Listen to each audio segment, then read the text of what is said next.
নমস্কার বন্ধুরা, job fair YouTube চ্যানেলে আপনাদের সবাইকে জানাই স্বাগতম।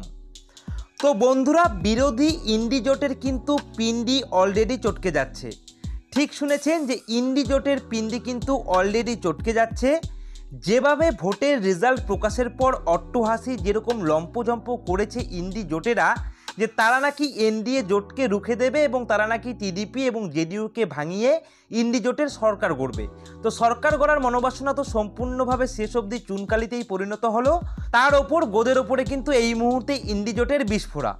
ভাবুন একবার, যে ইন্ডি জোট ভারতের সরকার গড়ার চিন্তাভাবনা করেছিল, তারা কী ধরনের ব্যক্তিদের ভারতের বিভিন্ন জায়গা থেকে সাংসদ পদে জিতিয়ে নিয়ে এসেছে বিভিন্ন ব্যক্তিদের।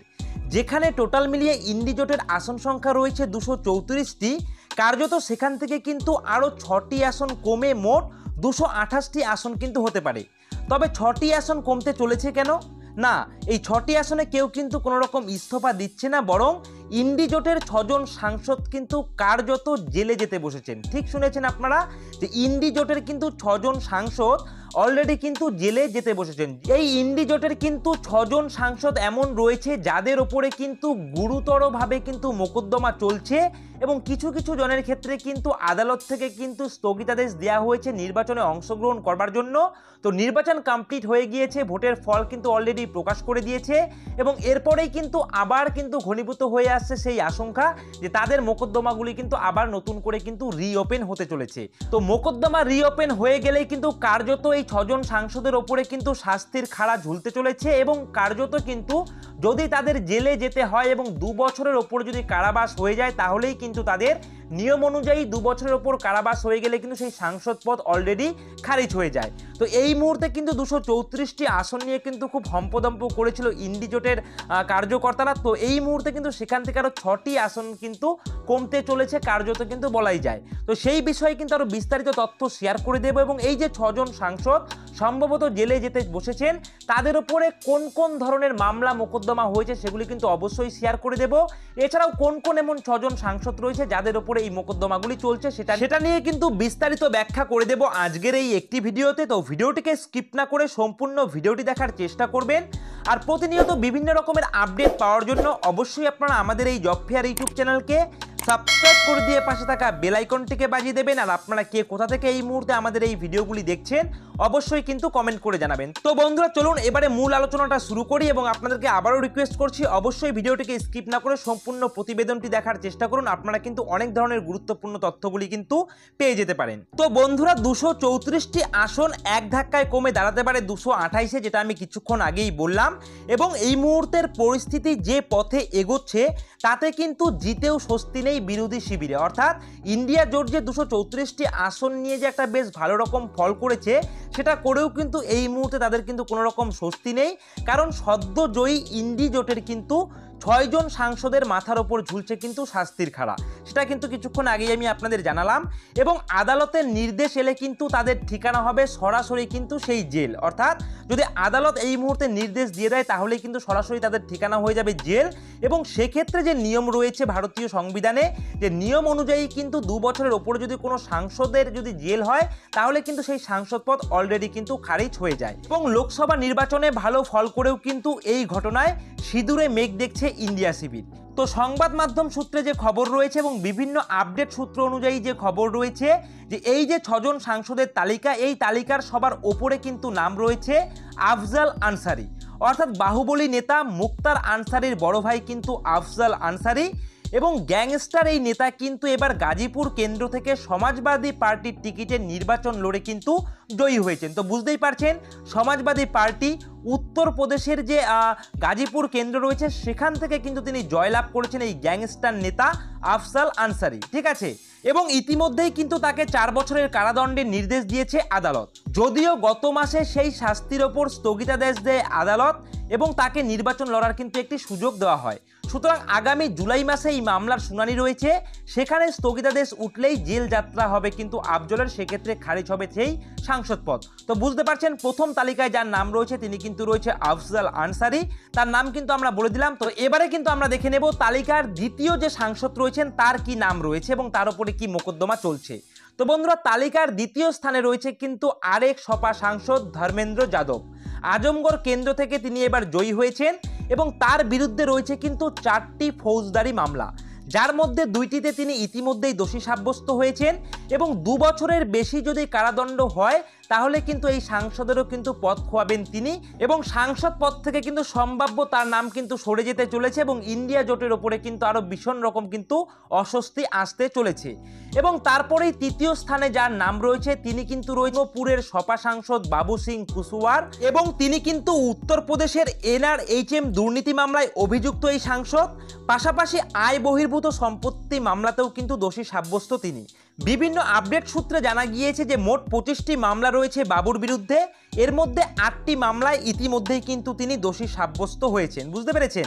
তো তারও কিন্তু সাংসদ পদ কিন্তু খারিজ হয়ে যেতে পারে যদি 2 বছরের বেশি কারাদণ্ড হয়ে যায়। তো এমনটাই কিন্তু গুঞ্জন উঠতে শুরু করেছে বিভিন্ন রকম মহলে। তো এই 6 জন সাংসদ তালিকার মধ্যে কিন্তু 4 নম্বরে যার নাম রয়েছে তিনি কিন্তু আরেক সপা সাংসদ হলেন কিন্তু রামভুয়াল নিষাদ। সুলতানপুরে মানেকা গান্ধীকে হারিয়ে এবার সাংসদ হয়েছেন নিষাদ এবং তিনিও কিন্তু গ্যাংস্টার নেতা নামেই পরিচিত এবং এই গ্যাংস্টার নেতার বিরুদ্ধে রয়েছে কিন্তু 8টি মামলা, যার মধ্যে গোরক্ষপুরের খুনের চেষ্টা সংক্রান্ত 2টি মামলায় কিন্তু দোষী সাব্যস্ত হয়েছেন তিনি এবং মামলার শাস্তি ঘোষণা হলেই বিপাকে কিন্তু পড়ে যাবেন তিনি এবং সঙ্গে কিন্তু বিপাকে পড়বেন অবশ্যই ইন্ডি জোট, কারণ এতে করে কিন্তু ইন্ডিয়া জোটের সাংসদ কিন্তু কমতে চলেছে। তো বন্ধুরা এবারে কিন্তু 5 নম্বর সাংসদে যার নাম রয়েছে তিনি কিন্তু উত্তরপ্রদেশের চন্দৌলি কেন্দ্র থেকে সপার টিকিটে এবার সাংসদ হয়েছেন বীরেন্দ্র সিং। একাধিক অপরাধমূলক মামলা রয়েছে এই সাংসদের বিরুদ্ধে, যার মধ্যে একটি মামলায় গত বছর দোষী সাব্যস্ত হয়েছেন বীরেন্দ্র এবং সেই মামলায় কিন্তু সাজা ঘোষণা হলে 2 বছরের বেশি কারাদণ্ড হবে তার, ফলে সাংসদ পদ খোয়াবেন কিন্তু এই নেতা।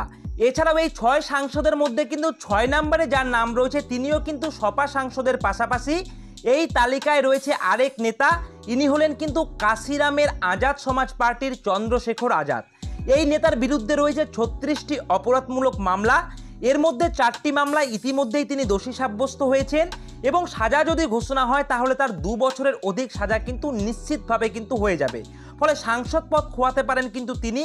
এছাড়াও এই তালিকায় রয়েছেন সাহারানপুরের কংগ্রেস সাংসদ ইমরান মাসুদ।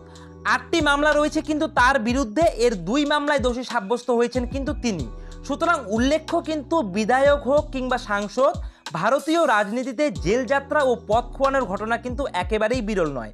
নিয়ম অনুযায়ী আদালত যদি কাউকে 2 বছরের বেশি কারাদণ্ডের নির্দেশ দেয় সেক্ষেত্রে কিন্তু সাংসদ পদ হারাতে হয় ওই রাজনৈতিক নেতাকে।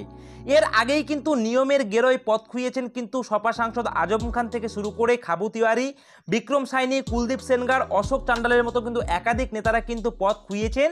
তো আজকের ভিডিওতে কিন্তু আমি আপনাদের জানিয়ে দিলাম যে ইন্ডি জোটের কিন্তু মহলে বা ইন্ডি জোটের অন্দরে কিন্তু আরও অস্বস্তি বাড়তে চলেছে, যেখানে তারা কিন্তু 234টি আসন নিয়ে কিন্তু এক বিরাট একটা ইলাহি ব্যাপার শুরু করে দিয়েছিল ভোটের রেজাল্টের প্রকাশের পরপরই, কিন্তু তাদেরই ওপরে কিন্তু এবার কিন্তু কার্যত শাস্তির খাড়া নেমে আসতে চলেছে তাদের 6 সাংসদের ওপরে এবং সম্ভবত কিন্তু তাদের যদি দোষী সাব্যস্ত হয়ে আদালত যদি সাজা ঘোষণা করে দেয় তাহলে কিন্তু প্রত্যেকেরই কমপক্ষে কিন্তু 2 বছরের জেল কিন্তু হয়ে যাবে এবং 2 বছরের জেল হয়ে যাওয়ার সঙ্গে সঙ্গে কিন্তু তাদের সাংসদ পদ কিন্তু খারিজ হয়ে যাবে। তাতে করে কিন্তু ইন্ডি জোটের যে জোট প্রার্থীরা মিলে টোটাল মিলে যে তারা আসন সংখ্যা পেয়েছিল 234টি, সেখান থেকে 6টি কমে কিন্তু কমপক্ষে 228টি আসনে কিন্তু তারা নামতে চলেছে এবং ইন্ডি জোট কিন্তু আরও বিপাকে পড়তে চলেছে। এদিকে যেমনটা এনডিএর বিরুদ্ধে বিভিন্ন রকম কৌশল করেও কিন্তু তারা এনডিএ জোটকে ভাঙাতে পারেনি, অর্থাৎ টিডিপির চন্দ্রবাবু নাইডু এবং জেডিপির যে নেতা রয়েছেন নীতিশ কুমার, তাদেরকে ভাঙিয়ে কিন্তু দল গড়ার চেষ্টা করেছিল ইন্ডি জোট, সেটা কিন্তু কার্যত কিন্তু সফল হয়নি তারা এবং শেষে কিন্তু এনডিএ জোট কিন্তু তাদেরকে নিয়েই সরাসরি কিন্তু তারা শপথ গ্রহণ নিয়েছে তৃতীয়বারের জন্য প্রধানমন্ত্রী হিসাবে নরেন্দ্র মোদীর সঙ্গে কিন্তু তারা কিন্তু তাদের যে মন্ত্রিসভা সেই মন্ত্রিসভারও কিন্তু বিভিন্ন ধরনের যে মন্ত্রক রয়েছে সেগুলি কিন্তু অলরেডি তারা বন্টন করে দিয়েছে।